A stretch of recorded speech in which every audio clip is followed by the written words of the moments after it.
রায়গঞ্জ শহরের উন্নয়নে আন্ডারপাস ও ফ্লাইওভার নির্মাণকে কেন্দ্র করে ফের রাজনৈতিক তরঙ্গ। সাংসদ কার্তিক পাল সম্প্রতি এনওসি জটিলতার কথা উল্লেখ করে প্রকল্প বাস্তবায়নে সকলের সহযোগিতা চাইলেও তার পরিপ্রেক্ষিতেই শুক্রবার সাংবাদিক বৈঠক করলেন রায়গঞ্জ পৌরসভার প্রশাসক সন্দীপ বিশ্বাস।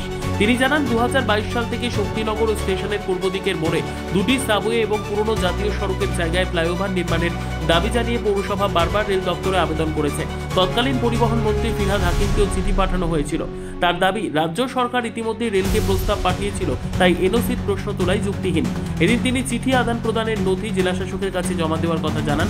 সাংসদ ও পৌর প্রশাসক শহরের উন্নয়নের স্বার্থে একসঙ্গে বসে সমাধান না করা ইতিমধ্যেই প্রশ্ন উঠছে জনমানসে।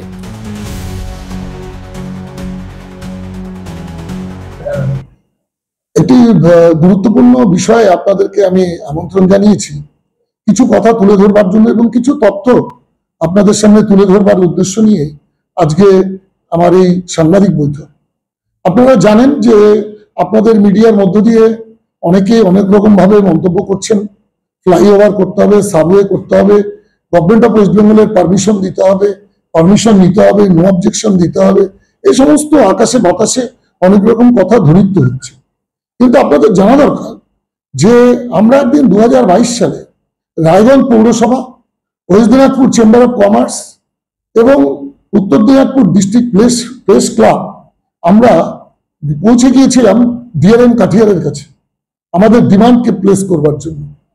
সেদিনটা আমি ভুলে যাইনি। আমরা ডিমান্ড জানিয়েছিলাম রায়গঞ্জের সাবওয়ে তৈরি করতে হবে দুটো, একটা শক্তিনগর পয়েন্টে, একটা রায়গঞ্জ স্টেশনের পূর্ব দিকে যেখানে স্টেশন এরিয়া শেষ হচ্ছে তারপরেই, এবং আমরা একটা ফ্লাইওভার চেয়েছিলাম। আজকে যেটা পুরাতন 34 নম্বর জাতীয় সড়ক, সেই দিন 2022 সালে সেটা 34 NH ছিল, সেই জায়গাতে আমরা ফ্লাইওভার চেয়েছিলাম। এই ফ্লাইওভার চেয়ে আমি তৎকালীন পৌর নগর উন্নয়ন মন্ত্রী এবং পরিবহন মন্ত্রী জনাব ফিরহাদ হাকিম মহাশয়কে আমি 2022 সালে লিখিতভাবে চিঠি দিয়ে আলাদা আলাদা আবেদন জানিয়েছিলাম। আমি সমস্ত কিছু লেটার যা যা আমি পাঠিয়েছিলাম সমস্তই আজকে আপনাদেরকে আমি হাতে তুলে দেব, যাতে আপনারা জনগণের সামনে এই সত্যি কথাগুলো এবং প্রয়োজন ভিত্তিক যে চিঠিগুলো রায়গঞ্জ পৌরসভা সেদিন থেকে লড়াই করে আসছে বলে আমার আপাত দৃষ্টিতে মনে হচ্ছে না। আপনারা বিচার বিশ্লেষণ করবেন। আমরা কবে থেকে দাবি করে আসছি? 2022 থেকে। 2022-এই আজকের পৌরমন্ত্রী, তৎকালীন পরিবহন মন্ত্রী জনাব ফিরহাদ হাকিম মহাশয়ের সেক্রেটারি ট্রান্সপোর্ট ডিপার্টমেন্ট।